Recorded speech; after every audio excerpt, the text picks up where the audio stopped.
in Democratic Senator Chris Coons of Delaware. He serves on the Judiciary Committee. Senator Coons, I don't know if you were able to hear the bulk of the conversation we just had, but I heard some sound of Tom Tillis as I was doing my nails earlier today. And Tom Tillis, I heard him say, if he's against cops, if he's against police, talking about Todd Blanche, I won't be for him.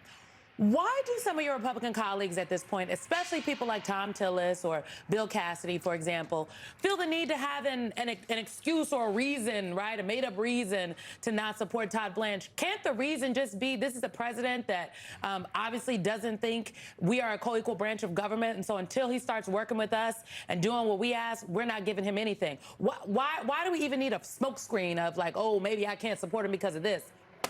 Well, Symone, I think there's plenty of reasons not to support Todd Blanche. Pam Bondi, the recently fired former Attorney General, has testified that he was the one driving the refusal to release the Epstein files and the months of dragging it out and the poor, cover-up of everything that's in it. It's also clear that Todd Blanche's principal qualification is that he was Trump's personal lawyer, that he views being Attorney General as still being Trump's personal lawyer, and he screwed up this whole weaponization fund issue. So, to your point, Symone, they don't need a lot of extra reasons to decide not to support Todd Blanche. And I hope, just like Bill Pulte, who also isn't qualified for and doesn't belong in the job of Director of National Intelligence, I'm hoping several of my newly liberated Republican colleagues who aren't running for re-election or lost their primaries because of Trump will look harder at the record they're leaving of having voted for so many unqualified cabinet members. Yes, let us see what all of those wounded bears can do. Todd Blanche earlier today spoke about the relationship he has with senators on both sides of the aisle. Take a listen. I will work with the senators. I have a good relationship with the Senate on both sides. I don't say no to phone calls. I'll meet with anybody that wants to meet with me.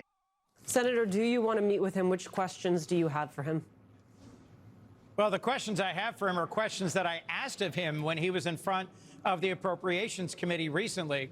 This weaponization fund, is it going to give money to those who were convicted of beating cops on January 6th? Is it going to give money to President Trump or to his businesses or to his donors? He couldn't answer those questions then, and I bet he couldn't answer them now. I also want to know, are you in any way going to be independent of President Trump? And I don't see anything in his record that suggests he will. His principal qualification for the job is that he's been relentless in pursuing indictments against Trump's perceived political enemies, which, by the way, he has in common with Bill Pulte, who's been nominated to be the acting director of national intelligence, who has no qualifications in intelligence or national security. His qualification seems to be that in his current role leading America's mortgage agencies, he used non-public information to gin up cases against Tish James and Lisa Cook, cases that were really only driven by Trump's grievance and animus, not by any substantive concerns or issues with their mortgages. So you've got two folks who are being advanced, Bill Pulte for national intelligence, Todd Blanche for Attorney General, simply because of their loyalty to Trump and their willingness to help him use the levers of national power to continue to carry out a campaign of grievance.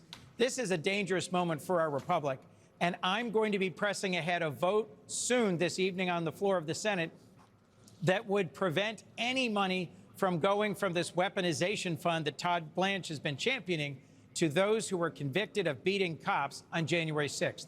Let's see if Republicans can find the courage to vote for that amendment. That word, Senator, is lost on a lot of my Republican friends in the Senate, in the House, courage. You've already seen what's been happening with this vote-a-rama today, the effort that the Democrats put on the table to address accountability with respect to the slush fund. Republicans took a pass, but yet can't come up with something on their own. How do you see this playing out, and what can Democrats do at this stage to really make it stick that Republicans either are on board with holding this administration accountable or they are not, and have them wear that going into the November elections? Well, Michael, that's why I appreciate the chance to be on with you this evening.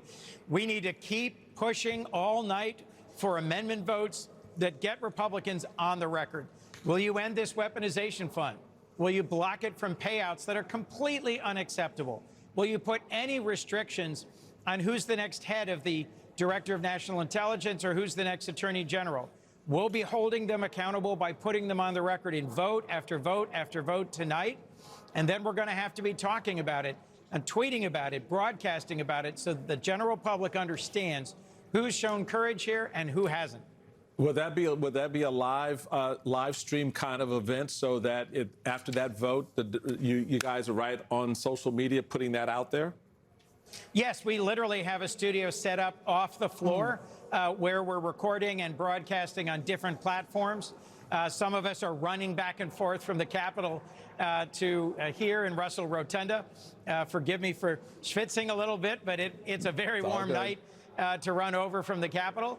But we are trying our best to communicate through television, through social media, and in a variety of other ways, emails to our supporters and to unpersuaded Americans who need to know what Republicans are standing for here in the Senate and need to know what President Trump wants to do with their taxpayer dollars.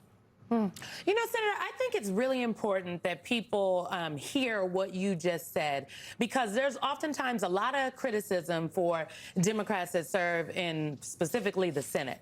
Why aren't you all doing more? They look at what Democrats have been able to do in the House and the minority, specifically from the Oversight Committee, for example, and they wonder, well, why are they not seeing the same things in the Senate? You all are, it sounds to me, like fighting with the mechanisms you do have at your disposal during tonight, and you're making sure the people can see and hear for themselves what you are trying to do. This $1.8 billion is, in fact, taxpayer dollars. It is our money, and it's just yet another example of how the president has diverted funds, taxpayer funds, for one of his own little projects. But this project is to give cash to criminals. And it's Todd Blanche who designed this, advocated for it, who struck the settlement deal with Trump's fake lawsuit against his own government that also includes a provision preventing any future consequences for tax audits of President Trump, his family, or his businesses. Think about that. The guy who he wants to be Attorney General crafted this strategy of a fake lawsuit against the federal government, which they then settled right before a judge could weigh in and say anything about it, set up a $1.8 billion weaponization slush fund, and a provision that says Trump can't be held accountable for any of his tax crimes. That's the person they want us to vote for to be the next Attorney General of the United States. By any standard, that's the sort of chaos and corruption that we've seen from this administration, and that Republicans in the Senate could stop if they would simply join us in voting against these flawed nominees and these corrupt provisions. Senator, you've done a remarkable job of putting these two loyalists side by side, Todd Blanche, Bill Pulte. I want you to take a listen to what the president had to say about Bill Pulte, specifically on this question of whether or not he will be permanently, his word, not mine, in that position. Take a listen. He's very smart. He's a person who's got high integrity, and it's an acting position. It's not a permanent. He's not going to be permanent because, you know, I don't think he'd want to be permanent. But he's a very smart guy, and he may find out some things about the rigged elections, et cetera, et cetera.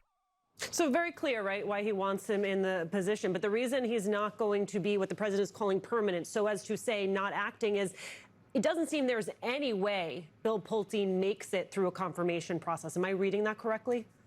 Yes, you're reading that correctly. And remember, our national elections are just 5 months away. And the guy who's the director of national intelligence could come out with all sorts of allegations about foreign interference or a stolen election, fail to protect our elections by preventing effective cybersecurity, or misrepresent challenges to our elections. When President Trump says he's a man of high integrity, given his conduct as the head of the mortgage agencies of the United States to use non-public information to go after Tish James and Lisa Cook, that's all I need to know about his integrity, his purposes, and his likely conduct were he to be installed as the acting director of national intelligence. Think about that. The reason the statute creating the director of national intelligence requires substantial experience in national security and intelligence is because it was created to protect our country after 9/11, where intelligence failures prevented us from seeing clearly all the different strands of evidence of an imminent attack that were scattered across different intelligence agencies and streams of data. This man has no relevant experience or competence. President Trump is advocating for him rather than the deputy director of national intelligence, who actually has intelligence experience, solely because of his loyalty to Trump and his willingness to misuse information. I hope every viewer is calling Republican senators' offices and saying, you should not let this happen. It's dangerous for our elections, for our country, and for our security. Senator Chris Coons, thank you for sprinting to our cameras from what is a very active scene on the Senate floor. We are, in fact, very grateful. In just a moment.